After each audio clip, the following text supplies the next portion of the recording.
Bonjour à vous et bienvenue pour ce chapitre 8 de la partie 2. Chapitre 8, mai-juin 2013, un anniversaire différent. La venue de ma mère à Antibes m'a fait énormément de bien et m'a préparé à vivre le voyage en Inde. J'y allais cette fois-ci dans d'autres circonstances, professionnelles et personnelles. La montée dans l'avion était beaucoup plus laborieuse que la première fois. Difficultés d'enregistrement, des longues files d'attente à la sécurité, comme si la situation était faite pour m'éviter de penser. Penser à lui, penser à l'état d'esprit dans lequel j'étais la dernière fois que j'étais partie pour Bangalore, avec mes espoirs et mes doutes. J'ai fait le trajet pour travailler 3 jours sur place et rentrer immédiatement après. Le voyage était beaucoup plus intense à tout point de vue. Je dormais très peu, me couchant très tôt le matin et me levant pour entamer mes journées de travail. J'ai eu la chance d'être de nouveau bien accueillie par l'équipe sur place, qui m'a aidée à faire des emplettes. Et de nouveau, une petite piqûre de rappel. Je n'allais ramener cette fois-ci que 3 cadeaux. Un de moins que d'habitude. Une étape de plus dans la comparaison avant-après. Comment cela était-il possible d'autant remarquer les petites choses qui marquaient son absence? Comment cela était-il possible alors que lorsqu'il était vivant, je ne me rendais compte de rien? Les petites choses étaient finalement celles qui remontaient le plus à la surface, le plus en face de mes yeux embués. Et voilà, aussitôt parti, aussitôt revenu. L'Inde en mode Speedy Gonzales, comme pour avancer par ce passage obligé de ma mémoire, mais le plus rapidement possible. Une piqûre de rappel, certes, mais subtile. J'enchaînais ces piqûres de plus en plus souvent, comme par exemple par ma participation surprise à un jury d'entretien, qui me ferait penser à lui, lorsqu'il se réjouissait d'enseigner à des élèves du CFA. Comme si ces événements de ma vie apparaissaient comme par magie pour m'aider à avancer. En juin, la date de la fête de mes 30 ans se rapprochait. Je savais que quelque chose était prévu, je ne savais pas le lieu ni qui serait présent. Je n'avais qu'une seule certitude, lui ne serait pas là, et cela me laissait une seconde, la gorge nouée. Et puis, le jour J. J'ai mis de côté cette pensée car je devais honorer et reconnaître les vivants, ceux qui étaient là, qui avaient fait le déplacement. Mes grands-parents, mes grands-oncles et tantes étaient venus de Toulouse pour me faire cette joie immense de nous rejoindre dans cette fête de la vie. Ma sœur était descendue de Paris, mon frère n'avait pas pu quitter l'Écosse. J'ai retrouvé ma deuxième meilleure amie et nous avons discuté longuement, ne l'ayant pas vue depuis longtemps. J'étais tellement heureuse de rattraper le temps, de me mettre à la page. Je lui confiais mes états d'âme et le fait que l'on avait enfin fait la moitié d'une année depuis le décès. Je me sentais de mieux en mieux, mais n'omettais pas les moments plus durs. Elle m'a demandé de me préparer, de m'habiller pour l'occasion et de prendre la voiture, direction Mans. La surprise m'attendait dans la salle des fêtes de ce petit village. Au moment où j'entrais dans la salle, une vingtaine de personnes se sont mises à clamer. Surprise! Joyeux anniversaire! Des personnes de ma famille, des amis d'Antibes, des amis de toujours. Certains n'étaient pas là, d'autres me renvoyaient une joie extrême par leur présence. Ma sœur, qui avait tout organisé avec l'aide de ma meilleure amie et de ma mère, aurait aimé qu'il y ait plus de monde, que mes copains de tel ou tel moment de ma vie soient là. Je l'ai rassurée, en lui confiant que ce genre de moment était primordial. Il me permettait de savourer les personnes présentes et de voir que mon entourage était soudé, que j'étais soutenue par des amis que je n'avais pas forcément complètement remarqués auparavant. Je découvrais de véritables amitiés, celles qui étaient là dans les bons moments et dans les mauvais. J'étais heureuse. J'ai chanté, dansé, parlé, ri. Nous avons bien mangé, bien bu. Au moment de faire un vœu, en soufflant les bougies, à ce moment précis, le temps s'est suspendu. J'ai réalisé la situation. Je marquais mon entrée dans une nouvelle année, et pour la première fois, je le faisais sans mon père. Et puis cette pensée s'est évaporée. J'ai regardé l'assistance, j'ai regardé ma meilleure amie, puis ma sœur. Et ma sœur est venue m'aider. Elle s'est mise à mes côtés et nous avons soufflé les bougies ensemble, car j'avais besoin de son impulsion pour faire ce pas. J'ai alors remarqué que de la famille, à part mon grand-père, nous étions dans une soirée matriarcale. Ma sœur, ma mère, ma tante et sa fille. Les hommes n'avaient pas pu tous venir et les femmes étaient en nombre. C'était la première fois que nous étions en majorité. La fête s'est achevée tardivement. Nous avons dormi dans la salle sur des dizaines de matelas, comme lors de mes 18 ans. Et nous avons démarré le lendemain avec des balades, quelques jeux de société et un brunch. Puis doucement, le décompte des départs. Chacun retournait chez soi dans sa région. Le mois de juin a tranquillement égrené ses jours. La mission au Cambodge se précisait. Ma sœur me proposait de partir en Afrique du Sud au printemps 2014 pour nous rattraper de la Thaïlande. Le travail m'occupait l'esprit, mais n'était plus ma priorité. Je planifiais moins de soirées, mais les appréciais plus avec mes amis nouvellement retrouvés. Mon anniversaire m'avait ouvert les yeux sur beaucoup de choses. Les relations humaines, la qualité par rapport à la quantité. Que de paroles longtemps entendues, mais finalement comprises à 30 ans. Je décidai également de prendre un peu plus soin de moi, de prendre du repos, d'écouter mon corps.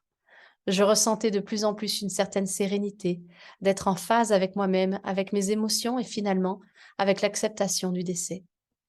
Je lui souhaitais une bonne fête des pères en lui écrivant quelques mots et en lui parlant du Cambodge. Au travail, une nouvelle réorganisation se mettait en place et j'en profitais pour refaire une lettre de motivation et un CV. J'avais besoin de changer de poste, d'environnement. Je voulais fermer ce dossier-là et un changement de service me ferait le plus grand bien.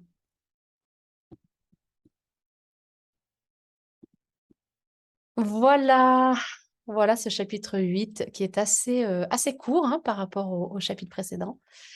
Et pourtant, pourtant, qu'est-ce qui se passe? Il se passe des choses importantes. C'est un moment de vie qui est important, l'anniversaire en fait. L'anniversaire qui marque, et vous le voyez, en tout cas vous l'entendez dans ce chapitre, qui marque un passage d'une étape à une autre.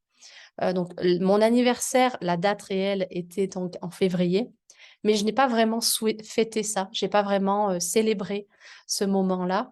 Et depuis février, je savais que mes frères et sœurs, ma mère, avaient prévu une fête, une vraie fête de célébration de mon passage à 30 ans, et que cette célébration aurait lieu en juin. Je ne savais pas vraiment où ce serait, je ne savais pas qui serait là. Je savais juste qu'en juin, je célébrerais cette date. Et évidemment, on est 6 mois, un peu moins, ouais, 6 mois après le décès. Donc, ça marque également une étape importante de réalisation que mon père n'est pas physiquement présent. Ce mois de juin, si vous le remarquez, ce mois de juin marque vraiment un passage, un peu comme une accumulation, un peu loi d'attraction, une accumulation de passages. C'est-à-dire que ce mois de juin marque vraiment la fin d'un cycle. En tout cas, pour moi, ça marque vraiment la fin d'un cycle. Et ça se voit sur plusieurs domaines. Évidemment, donc le passage de cette célébration d'anniversaire.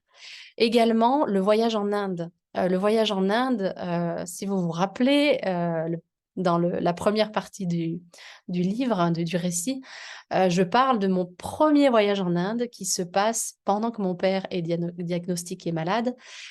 Et j'y vais en fait avec cette espèce de sentiment, de ressenti, d'espoir. D'ailleurs, je vais même dans un temple et je me trouve connectée à une certaine énergie. Et j'envoie une demande de guérison pour mon père. Là, j'y retourne. Mon père est décédé. Je me sens, donc je suis dans une phase où je me sens dans cette phase de déprime, d'acceptation, mais qui passe par cette phase un peu difficile de déprime. Et j'y retourne. Je retourne en Inde. Ce qui est assez fou quand je relis ce texte, c'est l'enchaînement de déboires qui m'arrivent pour ce départ en Inde, qui est complètement différent du départ en Inde de la première fois. Donc vraiment, on peut sentir que la vibration que j'ai, que mon état d'être se répercute sur mon expérience extérieure, parce que là, c'est vraiment tellement gros maintenant quand je le relis que c'est évident. Évidemment, au moment J, quand j'ai vécu ça, je ne l'ai pas du tout vécu de cette manière aussi évidente et consciente. Donc, quand j'arrive à l'aéroport, c'est une galère pour m'enregistrer. Les queues, les files d'attente à la sécurité sont énormissimes. Le vol est moins agréable que la première fois. Enfin bref, il y a toute une accumulation de choses. J'y vais que pour 3 jours, donc je fais une espèce d'aller-retour éclair. Donc voilà, c'est un espèce il y a une espèce d'accumulation d'une énergie un peu forte, un peu comme si c'était fait pour me faire sortir de mon état un peu déprimé, hein, pour vraiment passer dans un état où je refais bouger les choses. Et évidemment, quand je suis en Inde, quand je suis dans l'avion, je pense à lui. Euh, ce qui est également marquant dans ce chapitre pour moi, c'est le fait de s'accrocher, enfin, c'est pas s'accrocher, mais c'est de se rendre compte des petits détails. Et il y a une phrase souvent qu'on dit qui est: les petits détails sont importants. Tout changement vient de petits changements. Pourquoi? Parce que c'est dans les petits détails qu'on se rend compte des choses. Parfois, on n'a plus l'impression que les petits détails comptent, mais en fait, ils sont absolument phénoménaux et fondamentaux. Par exemple, là, c'est par les petits détails du fait que je vais pas ramener un cadeau à mon père, puisqu'il n'est plus là, que je me rappelle qu'il n'est plus là. Et c'est un détail, c'est un petit détail, mais pourtant, ce détail est important. Et la question que je me pose à ce moment-là, c'est: pourquoi est-ce que je ne me suis pas rendu compte de ce beau petit détail dans l'autre sens? Parce que je l'avais tellement pris pour acquis que bah, je m'en rendais plus compte. Mais ramener un cadeau, ramener un petit souvenir aux personnes que j'aime, c'était et c'est aujourd'hui encore quelque chose qui me permet de célébrer la vie. Et ça m'émeut toujours de me rendre compte de ce petit détail. Il n'y a pas de petit détail, je mets des guillemets autour du mot petit, parce que en fait, on prend souvent les choses pour acquises. Et c'est quand on les perd qu'on se rend compte des petits détails qu'on avait mis en place pour ça, pour honorer en fait la présence de ces choses-là. Euh, Également, donc la fête de mes 30 ans qui est là. Et je me retrouve donc dans dans ce village avec une vingtaine de personnes, une vingtaine de familles et d'amis proches. Et puis, j'ai la surprise de voir que des amis de très longue date ne sont pas là. Et que des amis de date plus courte, je pourrais dire, sont présentes. Et en fait, c'est là où je prends vraiment compte de mon changement aussi, ce changement de perception, honorer ceux qui sont présents et de ne pas focaliser sur ceux qui ne sont pas là. Et ma sœur, je vois qu'elle a un peu une déception que mes amis de longue date ne soient pas présents. Et en même temps, ça ne m'étonne pas parce que nos chemins se sont un peu séparés, on va dire. Et donc, ça ne m'étonne pas. Et je lui dis, mais c'est OK parce que ce qui est important, c'est ceux qui sont présents. Et ceux qui sont présents, pour moi, ça change tout. Ça change mon regard que j'ai, notamment des personnes d'Antibes, donc de mes amis d'Antibes qui sont présents, donc que je connais depuis moins longtemps, qui sont là et qui m'accompagnent et qui me soutiennent dans cette phase et qui sont présents le jour de la célébration de mes 30 ans. Donc, c'est une prise de conscience pour moi à ce moment-là des relations et de cette fameuse phrase de la qualité plutôt que la quantité. Et, et cette phrase, cette prise de conscience, elle revient régulièrement euh, de manière plus profonde à chaque fois sur la profondeur de qualité des relations qu'on peut faire et puis aussi sur le non-attachement parce que certaines relations, eh bien, ne durent pas et en fait, c'est OK. Et d'autres relations, quand on les nourrit, quand on est là, elles grandissent ensemble, en fait. Donc sur ce passage-là de mes 30 ans, je prends vraiment conscience des personnes présentes et, mmh, et de la notion de la profondeur, de la qualité de la relation. Également, le passage de souffler la bougie. Ce passage de souffler la bougie, c'est très symbolique, évidemment. C'est ce symbole de je fais un vœu. Et moi, je sais que sur c'est un peu un rituel en fait, hein, faut pas se leurrer. C'est un rituel qui nous permet de passer de l'ancien au nouveau. Donc de faire un espèce d'arrêt sur image de OK, j'honore toute l'année qui vient de s'écouler. Je souffle avec le vœu ou le désir de la nouvelle année qui commence. Et donc, je termine un cycle, le cycle de mon année à moi, personnel en tout cas, et j'en démarre un nouveau. Et donc, le souffler cette bougie, c'était assez fort. Et d'ailleurs, je me retrouve dans un autre espace-temps, je dirais ça, mais c'est un peu rigolo. Je me retrouve avec l'espace qui s'arrête. Enfin, vraiment c'est une suspension du temps. Et je le vis vraiment comme ça, c'est-à-dire que je sens le temps qui se stoppe. Et je suis là, mais est-ce que je vais pouvoir souffler cette bougie? Et intérieurement et inconsciemment, je sens que c'est pas si facile que ça pour moi de souffler cette bougie parce que je ferme ce cycle-là. Le cycle aussi de mon père, hein, certains cycles vis-à-vis de l'Inde, le cycle de mon travail. Donc, est-ce que je souffle le cycle de ses amitiés? Est-ce que je souffle ce cycle? Et là, je lève les yeux et je croise le regard de ma sœur. Et ma sœur, elle comprend tout de suite. On se parle pas, on se dit rien. Euh, on n'a pas forcément la même compréhension de beaucoup de choses dans la vie. En tout cas, à ce moment-là, pile, elle comprend et elle vient m'aider. Et elle m'aide en étant présente, en étant à côté de moi et en me soutenant. Et dans l'assemblée, je sens qu'il y a quelque chose de palpable sur le fait que tout le monde, même moi d'ailleurs, je suis en train d'avoir une émotion qui remonte.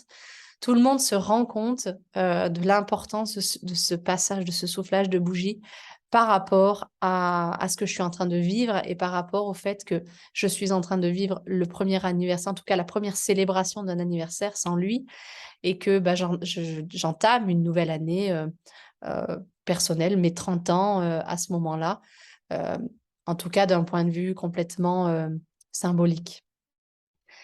Et tout le monde est présent, notamment dans ma famille. Et je me rends compte aussi à ce moment-là que nous passons dans un mode plus matriarcal.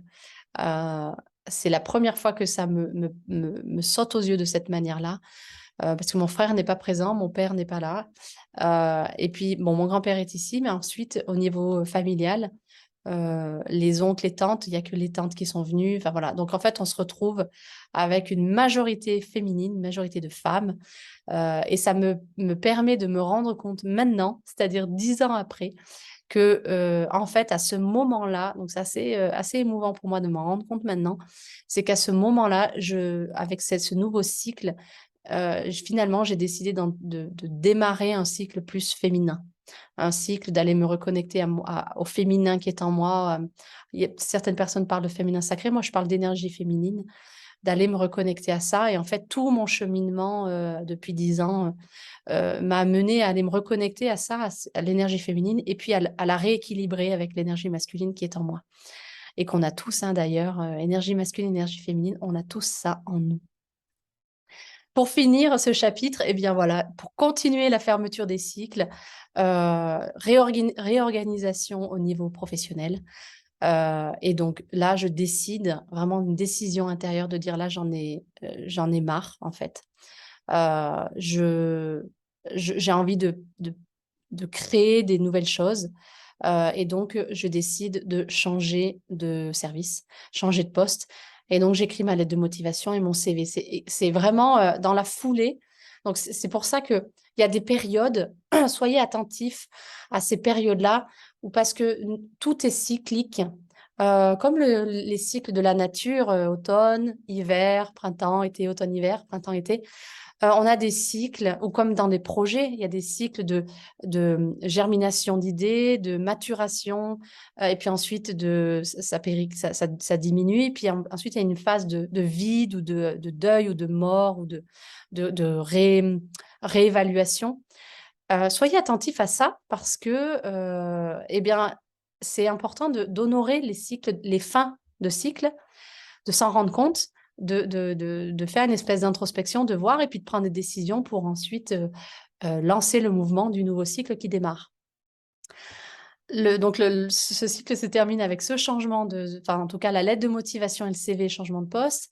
Le fait que ma sœur me propose de partir en Afrique du Sud en 2014 pour finalement euh, partir juste toutes les deux. On devait le faire pour la Thaïlande au moment où mon père est décédé, on ne l'a pas fait. Et donc là, c'est, allez, on retente l'expérience et on part en Afrique du Sud toutes les deux en 2014. Et puis, mes priorités changent, c'est-à-dire que mon travail devient moins ma priorité.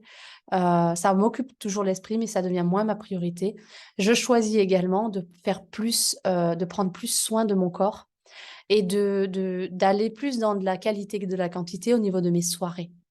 Donc, voilà, il y a toute une transformation en fait qui est en train de se passer à ce moment-là, en juin, dans tous les domaines de ma vie. Et c'est pas anodin que ça arrive après toute cette phase-là, le chapitre 6 et 7, de déprime, finalement de reconnaissance et de reconnaître ce deuil, cette absence, et d'aller reconnaître les émotions qui étaient en moi. Et puis là, pouf, la fin de cycle qui se matérialise, et puis le début des cycles d'après qui vont démarrer.